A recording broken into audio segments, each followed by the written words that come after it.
Meu nome é Ryan Mitchell, e até 3 horas atrás, eu acreditava ter tudo que um homem de 38 anos poderia desejar. Uma esposa linda, uma casa confortável no melhor bairro de Westbrook e o tipo de casamento estável que fazia meus amigos divorciados balançarem a cabeça em inveja. Clary e eu tínhamos construído algo sólido ao longo de 12 anos.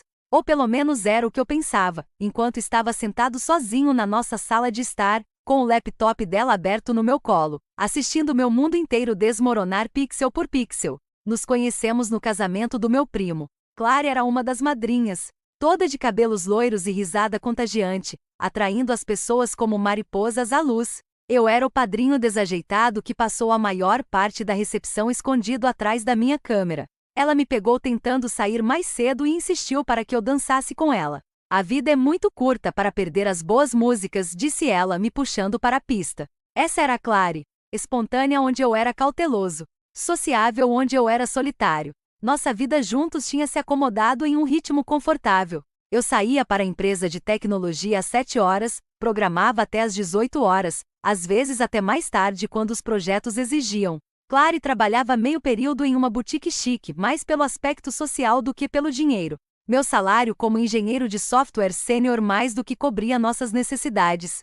Ela me dava um beijo de despedida todas as manhãs, me mandava memes engraçados por mensagem durante o almoço e me cumprimentava com histórias sobre clientes difíceis ou as últimas fofocas entre suas amigas. Você não se importa se eu sair com as meninas hoje à noite, né? Tinha se tornado seu refrão. E eu nunca me importava. Eu confiava nela completamente. Por que não confiaria?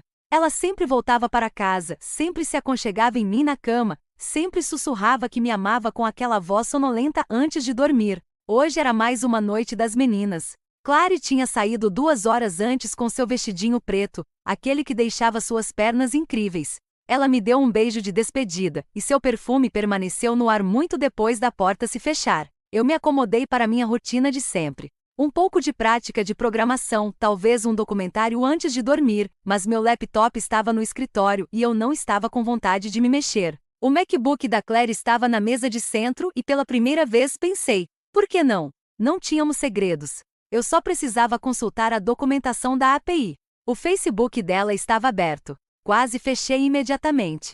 Eu não era do tipo que bisbilhotava, mas uma notificação de mensagem apareceu de alguém chamado Derek. A pré-visualização mostrava uma imagem carregando. Cliquei. A foto se materializou lentamente na nossa conexão de internet mediana, de cima para baixo, como uma revelação terrível. Claire contra uma parede de tijolos, o vestido preto levantado, beijando um homem que definitivamente não era eu. A mão dele estava emaranhada no cabelo dela, a perna dela enrolada na cintura dele. Meu cérebro lutava para processar o que eu estava vendo. Isso devia ser antigo, anterior ao nosso relacionamento. Mas o vestido, ela tinha comprado no mês passado. Estávamos juntos quando ela o experimentou, girando em frente ao espelho da boutique, perguntando se a fazia parecer gorda.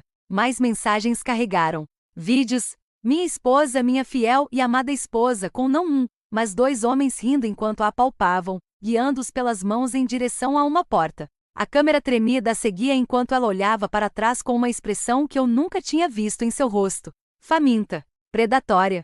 O registro de tempo. Esta noite, 45 minutos atrás. O laptop escorregou dos meus joelhos enquanto eu cambaleava para o banheiro, mal conseguindo chegar a tempo antes que o jantar voltasse. Eu me ajoelhei ali no azulejo frio tremendo, minha vida perfeita se esvaindo como a água na bacia. Quando consegui ficar de pé, voltei para o laptop. Salvei tudo em um pendrive com a precisão mecânica de um homem em choque. Cada foto, cada vídeo, cada mensagem de flerte que remontava a meses anos. A porta da frente se abriu às 23 horas e 47.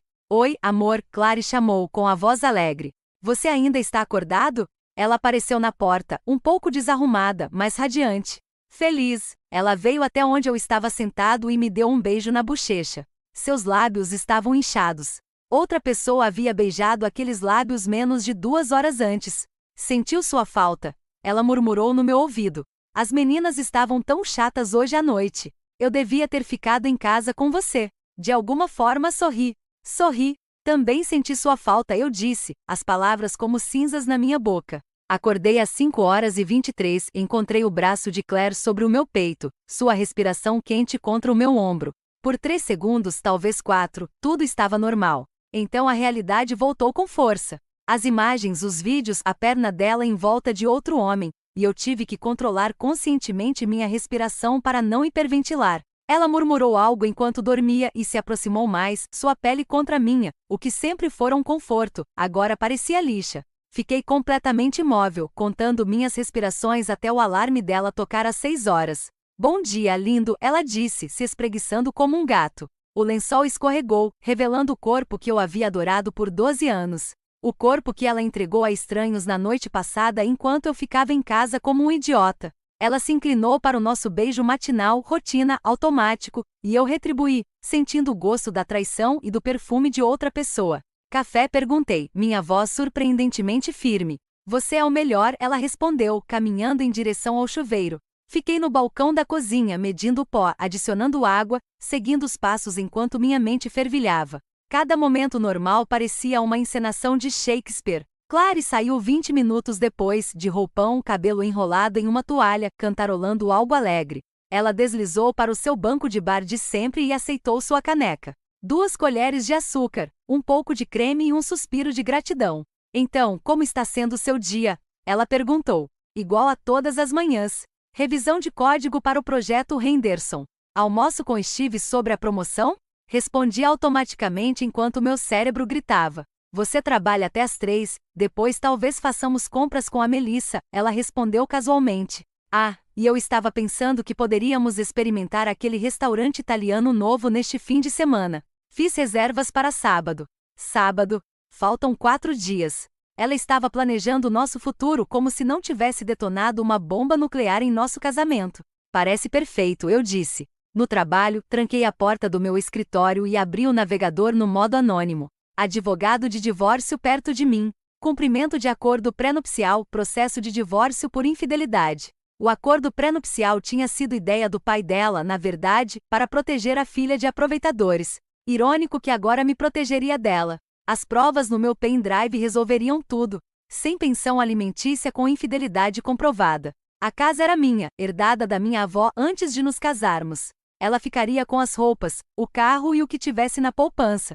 Depois de 12 anos, sairia com menos do que tinha quando entrou. Marquei uma consulta com o escritório Harrison e Associados para o almoço de amanhã. Usei um nome falso, pagaria em dinheiro vivo, sem deixar rastros até estar pronto. A pesquisa se tornou minha âncora.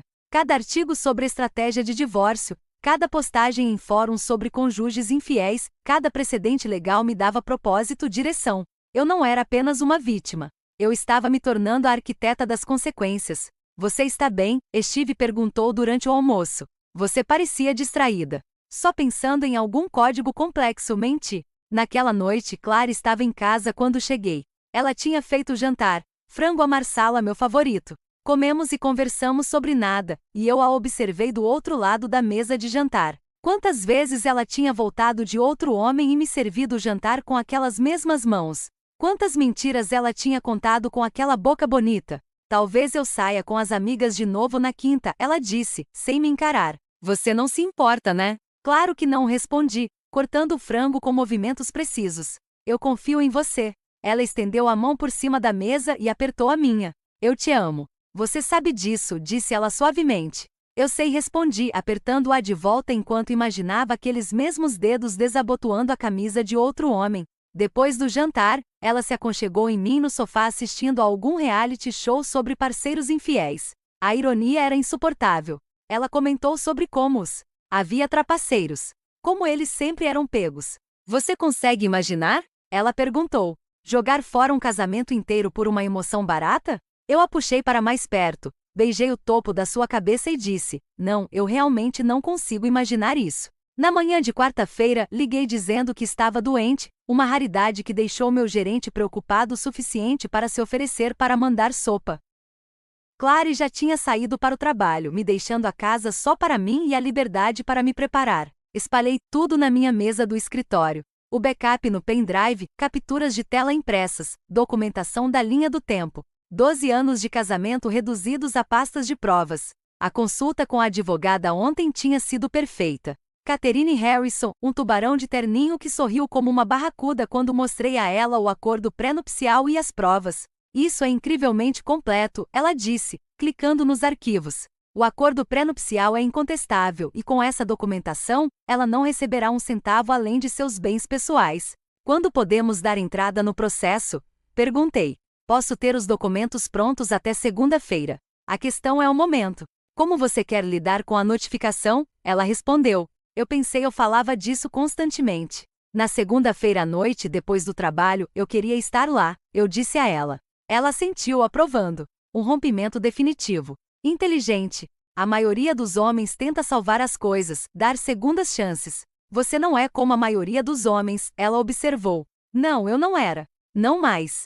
Hoje, Clary anunciou que havia planejado uma viagem de fim de semana com as amigas, uma escapada para um spa que ela aparentemente vinha planejando há semanas, mas havia esquecido de mencionar. Eu a incentivei a ir, até me ofereci para pagar. A alegria dela com a minha generosidade me deu um nó no estômago, mas eu sorri, apesar disso. Naquela noite pesquisei sobre os homens nos vídeos. Derek Morrison, casado, 2 filhos, trabalhava em uma agência de marketing no centro da cidade.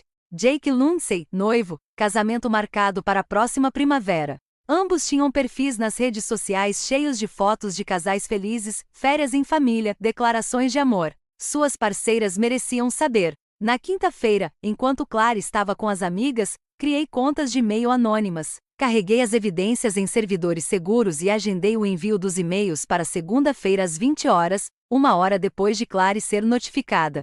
As esposas receberiam tudo: fotos, vídeos, registros de data e hora, os rostos de seus maridos claramente visíveis. Adicionei as amigas de Clary à lista de destinatários, suas colegas de trabalho, membros selecionados do nosso círculo social. Não todos. Eu não era um monstro, mas o suficiente para garantir que a verdade se espalhasse como fogo em palha pela nossa pequena cidade. Também instalei uma pequena câmera na nossa sala de estar, escondida na estante. Eu queria gravar a reação dela quando fosse servida. Não por prazer. Não senti nenhum prazer nisso, mas para me proteger. Quem sabia o que ela poderia alegar que eu fiz ou disse? Eu precisava de documentação. A sexta-feira passou em meio a uma névoa de falsa normalidade. Jantamos, assistimos a um filme, fizemos amor, embora eu tivesse que imaginar que ela era outra pessoa para manter a farsa. Ela adormeceu satisfeita e segura enquanto eu ficava acordado planejando planos alternativos. No sábado de manhã, ela arrumou as malas para o fim de semana no spa com entusiasmo excessivo, experimentando diferentes roupas e pedindo minha opinião sobre os biquínis. Notei que o biquíni preto era novo, comprado para outra pessoa. Tem certeza de que não se importa? Ela perguntou, fechando a mala de fim de semana. Me sinto mal por te deixar sozinha de novo. Não seja boba, respondi, ajudando-a a levar a bolsa até o carro. Você merece relaxar, se divertir com as amigas. Ela me deu um beijo longo e profundo de despedida, aquele tipo de beijo que antes me deixava com as pernas bombas. Agora só me fazia pensar onde aquela boca tinha estado. Eu te amo, disse ela contra meus lábios. Vou sentir sua falta. Eu também te amo, respondi. A maior mentira que já contei. Depois que o carro dela sumiu na esquina, voltei para dentro e comecei os preparativos finais. Troquei as fechaduras, contratei um chaveiro que trabalhava nos fins de semana e aceitava dinheiro vivo, movi os pertences dela para a garagem, cuidadosamente embalados em caixas que eu havia escondido no porão, troquei todas as minhas senhas, removi das contas conjuntas e cancelei os cartões de crédito dela vinculados às minhas contas. Ao anoitecer, 12 anos de vidas entrelaçadas haviam sido cirurgicamente separados. No domingo encontrei-me com Catherine pela última vez para revisar tudo. O oficial de justiça chegará exatamente às 19 horas de segunda-feira, ela confirmou. Você terá a gravação em vídeo como prova da notificação. Ela foi notificada e tem 30 dias para responder. Mas com essas provas não há nada a contestar. E se ela se recusar a sair de casa? Perguntei. A casa é sua propriedade pré-nupcial. Se ela se recusar, podemos removê-la. Mas a maioria das pessoas sai voluntariamente quando confrontada com provas tão condenatórias, explicou ela. Naquela noite, sozinho no que agora era apenas a minha casa, sentei-me rodeado pelo fantasma do nosso casamento. As fotos do casamento ainda estavam na lareira. Eu as deixaria lá até depois de segunda-feira. A caneca de café dela na pia. O travesseiro dela ainda marcado no lado dela da cama. Daqui a 24 horas, tudo teria acabado. A mulher que eu amei, em quem confiei, a quem dei tudo, finalmente enfrentaria as consequências de suas escolhas. Não senti satisfação, nenhuma expectativa, apenas uma fria e necessária resolução. Meu telefone vibrou. Uma mensagem da Claire. O spa está incrível. Queria que você estivesse aqui. Te amo. Encarei a mensagem por um longo momento e então respondi. Que bom que você está se divertindo. Te vejo amanhã. Amanhã. Quando tudo estaria mudança. Quando a máscara finalmente caísse e Claire percebesse que eu não era o tolo que ela pensava que eu era. O carro de Claire chegou na garagem às 18h34 da segunda-feira. Observei da janela da cozinha enquanto ela pegava sua mala de fim de semana, checando seu reflexo no vidro do carro antes de entrar. Ela parecia revigorada, radiante, feliz. Oi, amor, ela gritou, largando a mala perto da porta. Nossa, como eu senti sua falta. O spa foi incrível, mas Janete não parava de falar sobre o drama do divórcio. Tipo, a gente já entendeu. Seu ex é um. A ironia de suas palavras pairava no ar enquanto ela entrava na cozinha, me abraçando por trás. Como foi seu fim de semana? Perguntou, encostando-se nas minhas costas. Chato sem mim? Produtivo? Eu disse, mexendo o molho da massa. Eu tinha começado a preparar minha última refeição. Consegui fazer muita coisa. Bom, não se acostume muito com a vida de solteiro, ela provocou, indo se servir de vinho.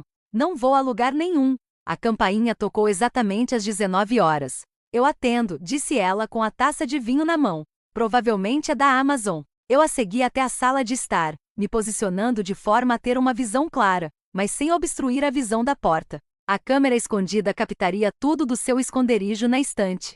Ela abriu a porta e encontrou um homem de terno escuro segurando um envelope pardo. Claire Mitchell?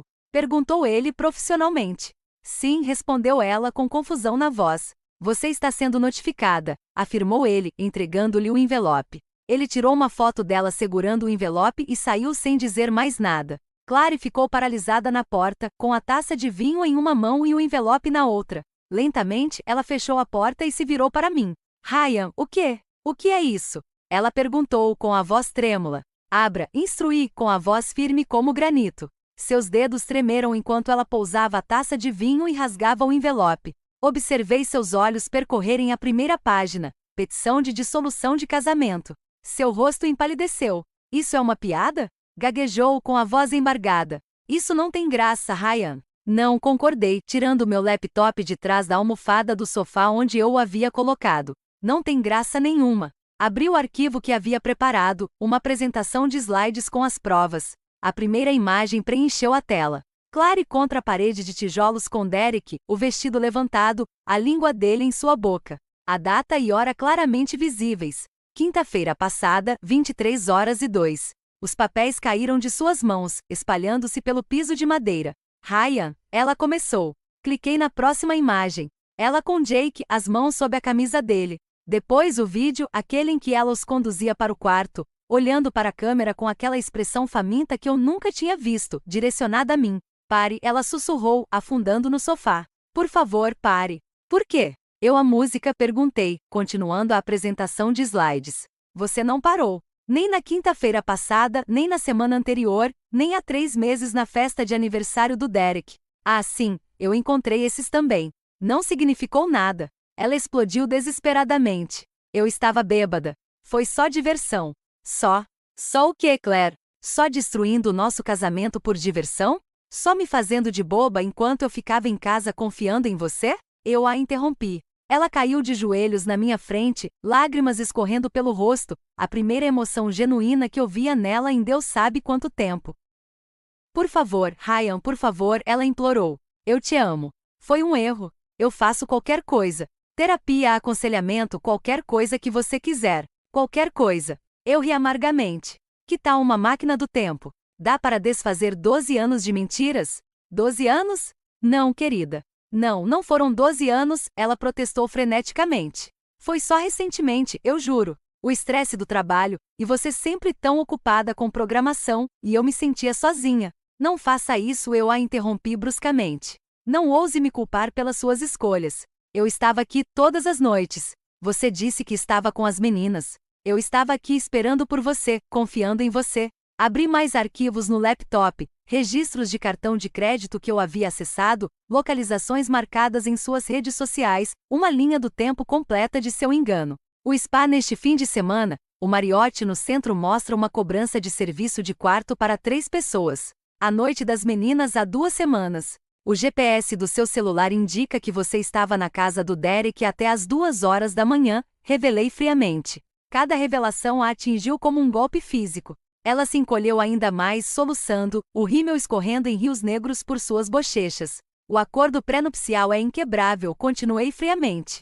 A cláusula de infidelidade significa que você não recebe nada. Sem pensão alimentícia, sem direito à casa. Seu carro está no seu nome, então é seu. Suas roupas estão na garagem. Na garagem? Ela olhou para cima, confusa e em meio às lágrimas. Troquei as fechaduras enquanto você estava no spa. Você não vai ficar aqui esta noite, informei. Não pode. Esta também é a minha casa, protestou ela. Não, corrigi, agora de pé, imponente sobre ela.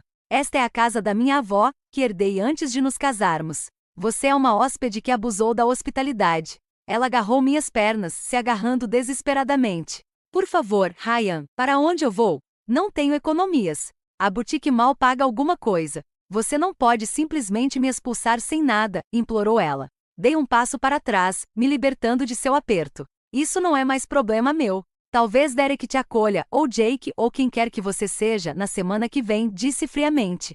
Eu vou me trocar, ela gritou, o rosto borrado de rímel contorcido em desespero. Nunca mais os verei. Vou largar meu emprego, ficar em casa, o que você quiser. O que eu queria, disse baixinho, era uma esposa fiel. Essa é a única coisa que você nunca poderá me dar. Caminhei até a porta e a abri. O ar da noite estava fresco, trazendo o aroma do churrasco dos nossos vizinhos. A vida normal continuava enquanto as horas chegavam ao fim. Saia, ordenei. Ryan, por favor, ela implorou novamente. Saia ou chamo a polícia e mando tirarem você daqui, declarei firmemente. Ela se levantou devagar, cambaleante, como um potro recém-nascido.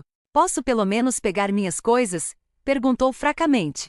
Elas estão na garagem, encaixotadas e etiquetadas. Pegue o que conseguir carregar agora. Você pode combinar de pegar o resto depois com supervisão, respondi. Ela caminhou em direção à porta, mas parou. E meus amigos?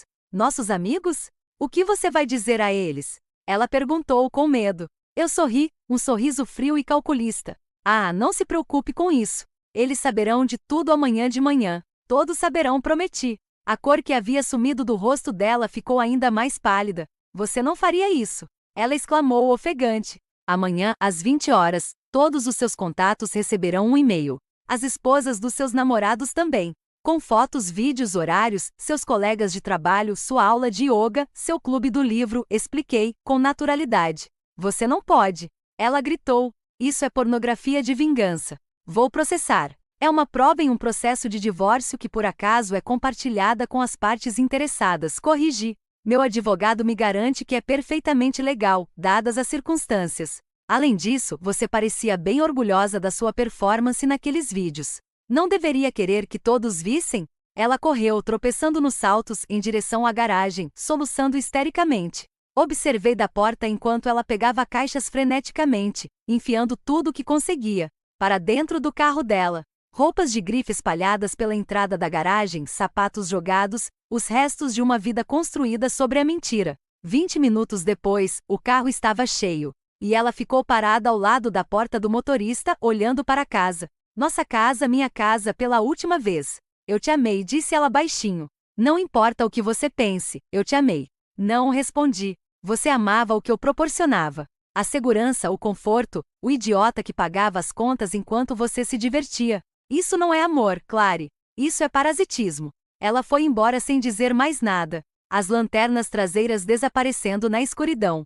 Fechei a porta, tranquei-a e fiquei parado na minha casa vazia. Silenciosa, tranquila. A câmera ainda estava gravando. Caminhei até lá e a desliguei. Depois sentei no sofá, meu sofá, e abri meu laptop. Mais uma coisa a fazer. Abri os e-mails agendados, pairando o dedo sobre o botão de cancelar. Por um momento, apenas um momento, considerei a misericórdia.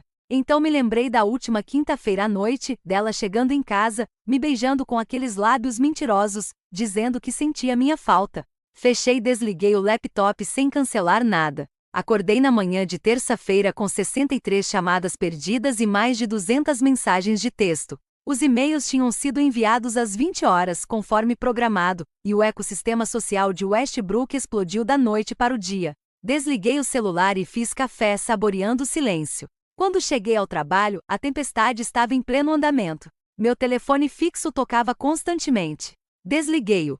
Colegas continuavam aparecendo no meu escritório com rostos solidários e uma curiosidade mal disfarçada. Agradeci a preocupação e mantive a porta trancada. Por volta da hora do almoço, Steve bateu insistentemente até que eu o deixasse entrar. Meu Deus, Ryan, eu vi os e-mails.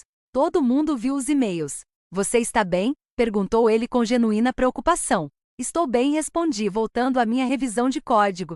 Melhor do que bem, na verdade. A Claire surtou, continuou ele, sentando-se na minha cadeira de visitas sem ser convidado. Ela está ligando para todo mundo tentando controlar os danos, alegando que os vídeos são deepfakes, que você está tendo algum tipo de colapso. As pessoas estão acreditando nela? Perguntei. Está brincando.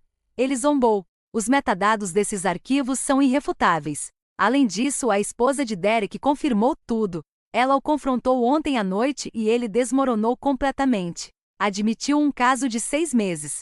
6 meses a mais do que eu havia encontrado evidências. A noiva de Jake cancelou o casamento, continuou Steve, claramente se deliciando com o drama. Postou no Facebook que está grata por alguém ter tido a coragem de expor a verdade antes que ela cometesse o maior erro da sua vida.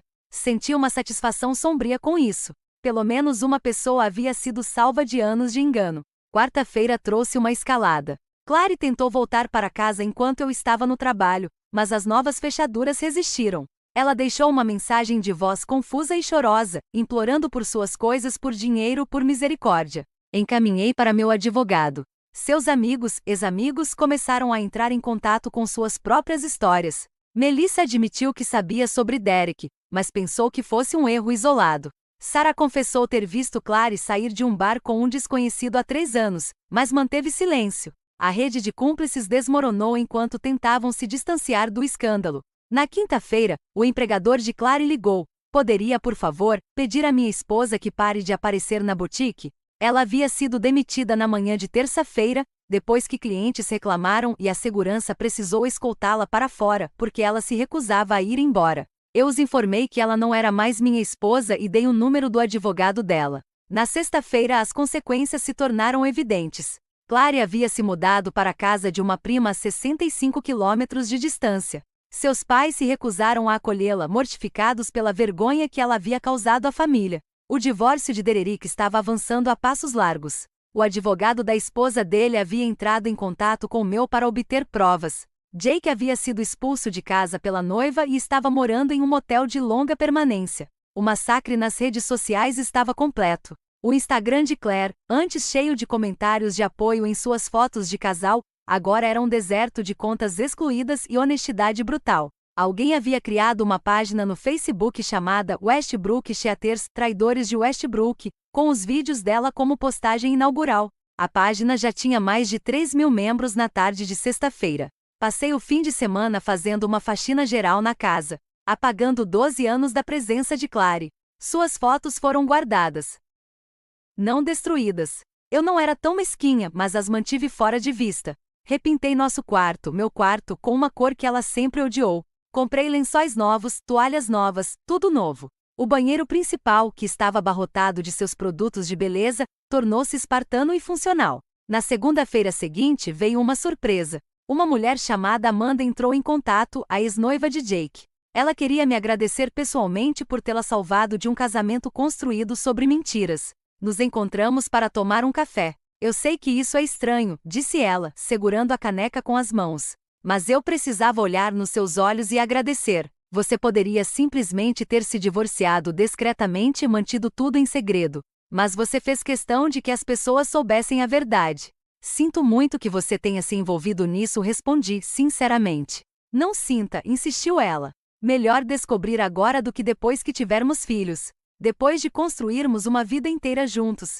Ela fez uma pausa me observando. Como você está? De verdade? Perguntou. Livre? Respondi honestamente. Pela primeira vez em anos, estou livre. 2 semanas após a explosão, a vida havia encontrado um novo ritmo. As ligações haviam parado. As fofocas haviam passado para escândalos mais recentes. Clary finalmente contratou um advogado que enviou uma proposta de acordo patética. Ela queria $50.000 para recomeçar a vida. Catherine riu enquanto redigia nossa resposta. Um simples não com um lembrete dos termos do acordo pré-nupcial. Um mês depois, o divórcio foi finalizado. Clary não contestou. Ela não podia. Compareceu ao tribunal com um terno emprestado, com uma aparência abatida e 10 anos mais velha. Não conversamos, não fizemos contato visual. Quando o juiz concedeu a dissolução do casamento, ela saiu sem olhar para trás. Naquela noite, sentei-me no meu deck com uma cerveja, observando o pôr do sol sobre Westbrook.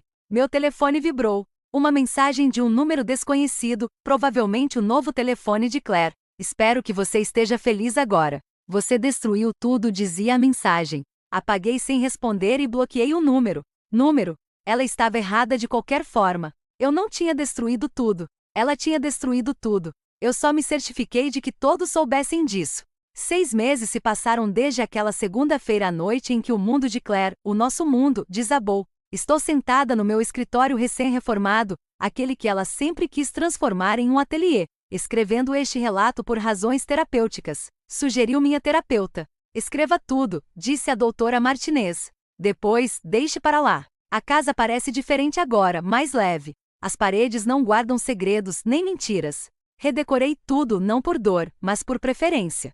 Durante 12 anos, fiz concessões em tudo, desde os móveis até as cores das paredes. Agora, minha casa reflete quem eu realmente sou, não quem eu fingia ser para ela. Recebo notícias ocasionalmente, sempre de segunda mão, sempre sem que eu peça. Clary se mudou para Charlotte, conseguiu um emprego em uma loja de departamentos, mora em um apartamento estúdio. Seu Instagram agora é privado, apenas 43 seguidores em vez dos 2.000 que ela ostentava. Alguém me mostrou uma foto. Ela parece mais velha, mais dura, é como se a vida finalmente tivesse lhe apresentado uma conta da qual ela não consegue se esquivar com charme. A ex-esposa de Dererick manda cartões de Natal. Ela ficou com a casa, os filhos e a maior parte do plano de aposentadoria dele.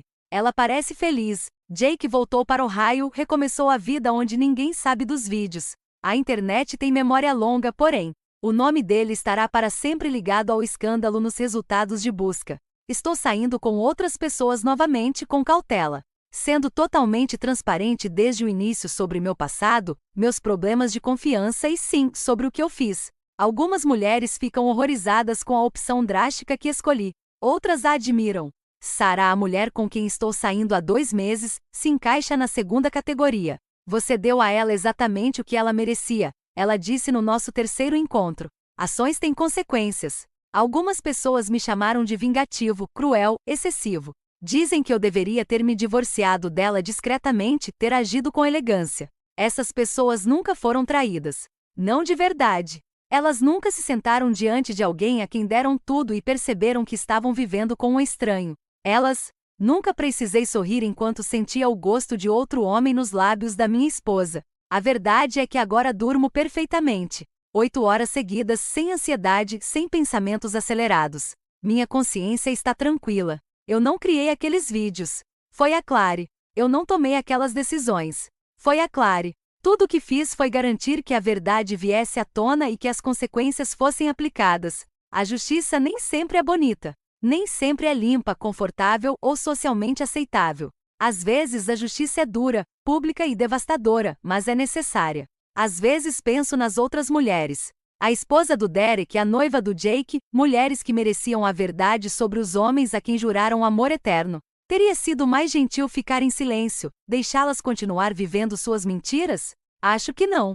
A verdade, por mais brutal que tenha sido, também as libertou. Meu advogado ligou na semana passada. A Clary entrou em contato por meio do advogado dela, perguntando se eu estaria disposto a assinar uma declaração dizendo que o caso de pornografia de vingança havia sido resolvido de forma privada, essencialmente uma ordem de silêncio sobre todo o incidente. A proposta era que ela nunca mais me contatasse. Perguntei se ela me ligaria novamente se eu concordasse. Recusei. Ela já não pode me contatar. A ordem de restrição resolveu isso depois que ela apareceu bêbada no meu escritório há 2 meses. E não vou participar de reescrever a história para salvar o que resta da reputação dela. A verdade continua sendo a verdade. Seja confortável ou não. As pessoas perguntam se me arrependo de ter tomado uma atitude drástica. Se eu gostaria de ter lidado com as coisas de forma diferente, a resposta é sempre não. Clary fez escolhas calculadas por meses, possivelmente anos, ponderando o risco de ser pega contra a emoção de seus casos extraconjugais. Ela postou que eu era confiante demais, passivo demais, apaixonado demais para descobrir a verdade. E se eu a descobrisse, ela postou que eu seria civilizado demais para fazer algo além de um divórcio discreto. Ela perdeu essa aposta de forma espetacular. Há uma justiça poética em como tudo terminou. A mesma tecnologia que possibilitou seus casos extraconjugais, telefones, câmeras, redes sociais, tornou-se a ferramenta de sua ruína. A mesma rede que ela usou para coordenar seus enganos tornou-se o canal através do qual sua verdade foi exposta. Tenho 39 anos agora, ainda jovem o suficiente para recomeçar. Desta vez a coisa ficou séria. Mais esperta em relação aos sinais de alerta, mais cautelosa com a confiança, mas sem amargura. Essa é a parte surpreendente. Não estou amargurada. Amargurada significaria que ela ainda tinha poder sobre mim, que as escolhas dela ainda definiam minhas emoções. Em vez disso, estou em paz. Uma paz que não vem do perdão. Eu não a perdoei e nunca perdoarei. Mas sim da justiça, justiça completa, absoluta e irreversível. Clary queria ter tudo e não abrir mão de nada. Queria a segurança do casamento e a emoção dos casos extraconjugais. Queria um marido fiel em casa e as noites selvagens com estranhos. Ela queria ser a esposa dedicada e a amante inconsequente ao mesmo tempo. No fim, não conseguiu nada disso. E eu recuperei minha vida. Para mim, isso já é justiça suficiente. E assim, chegamos ao fim da história de hoje. Foi o que você esperava ou teve uma reviravolta inesperada? Estou curioso para saber sua opinião. Compartilhe nos comentários abaixo e vamos conversar. Se você se interessou pela história, não se esqueça de curtir. E se você é novo por aqui ou ainda não se inscreveu, agora é a hora perfeita para se juntar à nossa comunidade. Eu trago histórias novas e cativantes todos os dias, então clique no botão de inscrição e ative as notificações para não perder nada. Obrigado por assistir e até a próxima!